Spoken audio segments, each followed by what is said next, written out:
What is up, everybody? It's your boy Duty, and back again with another video. That's right, folks. It's that time of the week for your favorite segment, my favorite segment, everyone's favorite segment, where we take a look at DSP's financial information for the work week. And we do this for several reasons. One, to hold Pig Roach accountable, and two, to ensure that the business and its liquidity is on point.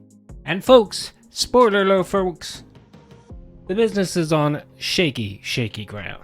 And if it wasn't for Baldur's Gate 3, our boy Phil would have probably had to go and get a part-time job, maybe door dashing, and hopefully get that discount so that he can continue feeding his big wife. So let's get into the numbers, folks. So you guys know the work week extended for 6 days and completed yesterday. And it looks like total tips for the work week was $829, which was a slight increase from the previous week of about about 50 bucks more. So Phil made about $50 more this work week compared to the previous week. Now in super chats, he actually got a bump here. He made $350 for super chats compared to $175 from the previous week. Now you guys know the super chats have been abysmal, and if it wasn't for the first day on the 15th, the $208 in super chats that he received from 12cent, apparently the Jay Hoos moderator on Discord. He was trying to get Phil's attention so that he can DM Jay and have a conversation with him. If it wasn't for those super chats, Phil's week would have been pretty awful. So anyway, for the grand total for the tips and super chats for the work week, Phil managed to make $1,179 compared to $946, an increase of a little under 200 bucks. So yeah, man, Phil's struggling. And this is with four playthroughs of Baldur's Gate. He played it 4 times. If he didn't play Baldur's Gate 4 times, he would have been in a world of hurt. And of course, that begs the question: what is Phil going to do once Baldur's Gate goes away? I believe he's shooting to have it done by this week. So after that, there's no more Baldur's Gate, and he may have to be forced to play Final Fantasy, bring that back into the rotation. Now, I know he's hoping that Dragon's Dogma 2 will save the business, but I'm not sure. I actually posted something out on Twitter today that the game punishes you pretty severely if you try to save scum. So Phil's not going to be happy about that. So expect a rant on Friday about Phil not being able, or if he does save scum, that it will hurt his playthrough. So anyway, that's besides the point. We'll get into that on Friday once Phil plays the game and starts bitching and moaning about that. So of course, let's take a look at how Phil has done so far for the month. And so far for the month, Phil has managed to pull in $3,529.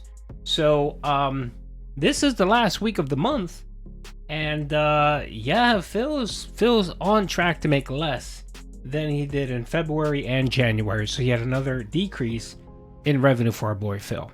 And that's on top of the fact that the memberships are still a problem for Phil. Now, he doesn't talk about it much, but no one is renewing or re-upping members. He occasionally gets 1 or 2 here and there, but the vast majority of his members are the Argentinian memberships. And I think he told the truth the other day when he said about roughly of the 3,000 or so members that he has on his channel, 250 to 300 members are actually paying members. So yeah, so if you compare that to what he was doing in October, November, December, before the Argentinian detractors came in and hurt the business, it's not looking good. It's not looking good for our boy Phil. And honestly, I don't see that changing anytime soon. I know that the Argentinian detractors haven't been bombing Phil recently, but I think they're just waiting for the birthday marathon. When there's more people watching, there are more eyes, and a good deal of the memberships, those gifted memberships, will drop off. So I think they're planning to come in and just bombard Phil during the marathon. And I know Phil claims that he can stop it. He can't stop it. Once it's done, YouTube searches his channel and starts gifting memberships. Just the mere fact that Phil is eliminating or blocking the notifications, it doesn't matter. You still get you still get a member bomb. I'll give you one example. I have a sock account for Phil's channel, and I rarely use it, but even that sock account has a membership. I got one a couple weeks ago, and I wasn't even on the streams with that sock account, but just the mere fact that I was on at a given point using that account, it found me and gave me a Argentinian membership for free, of course. So I think that's what's going on. And there's no stopping it. There's nothing Phil can do. I mean, he can try to convince people in his chat that, oh, you're no longer getting membership, so you better cough up and pay. No one's buying that. No one's buying that. The only people really buying that are the morons, or the sycophant DSP fans that pay him anyway. So yeah, and then on top of everything, no one is, even if you're getting a free membership as Phil claims, you should still be giving, say, a tip or super chat. That's not happening either. So yeah, so Phil's monthly income for March looks lower than the previous month. And then the view count, I took a look the other day, and I'll report the views out next week. But he's on track to make way less views than he did in the previous month. I mean, we're talking about barely cracking 500,000 views across the 3 channels. And as much as Phil likes to claim he's not Mr. Views and views don't matter, yes they do. Views matter. When you have less eyes and less views on your channel, on your videos, that means less ad revenue, that means less engagement, that means being shown less in the algorithm, and of course, the less people that are there, the least, or the lesser the opportunity is for someone to donate on stream. So yeah, so I'll report out the views next week once we get the totals, but preliminary numbers are, it's not good for our boy Phil. Alrighty, so let's look at the year, folks, for 2024. So far for 2024, Phil has managed to pull in $11,103 in tips compared to $11,671 last year. So he's pretty close. For super chats, he's made $3,460 this year. And then last year he made $4,925 in super chats. So he's still way behind in super chats. So the grand totals for 2024 so far is $14,563 compared to $16,425 for a net decrease of 9%, folks. So it looks like Phil's in that 8 to 10% range every week. It may go up, it may go down. Once Baldur's Gate goes away, that number is going to increase.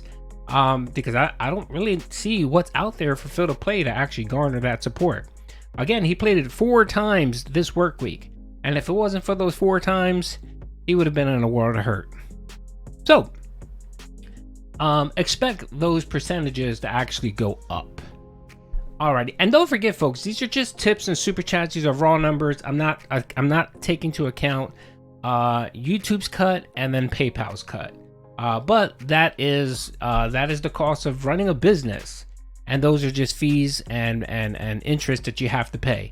And there's nothing you can do about it. So just remember, folks, these are gross numbers. I don't want Phil to come out and accuse me of providing false or fake information or not accounting for things. I just want everyone to know these are gross numbers, very much like our boy Phil, very gross. So now let's compare 2024 to 2023. So for 2024, like I said, Phil made $14,563 in tips and super chats.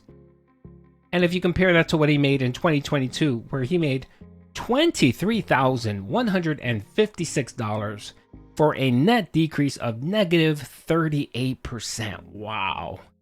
How the mighty have fallen. That's right. And a lot of it is just Phil's making. His streams are boring. He's boring. He continuously refuses to play games his Dent 1. You know, like Helldivers 2, just to name a few. I mean, there's plenty of them out there that he refused to play. You know, he rather play Like a Dragon, Infinite Beg, that no one cares about, no one watches. And the interesting thing was he was playing Final Fantasy VII, which was making $30 to $50 a playthrough. Like a Dragon barely makes $5 a stream. But he's so pig-headed about the Yakuza series that he won't wage quit that, but he'll wage quit Final Fantasy VII, a game which he titled Game of the Year so far. So take that. Let's absorb that in. So yeah, again, I don't see this changing anytime soon. I see it getting worse.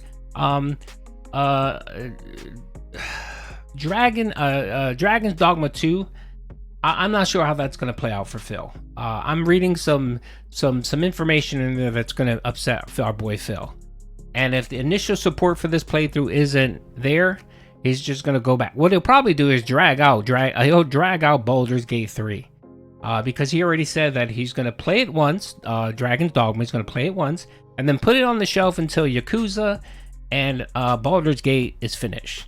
So instead of maybe finishing Baldur's Gate in a week, he may drag that shit out and play it for like 2 or 3 weeks. Who knows? Anyway, folks, those are the numbers for the work week. Stay tuned because it's going to be some dry days off coming up. And ham sandwiches are definitely going to be on the menu. Anyway, hope you guys enjoyed the video. Peace out.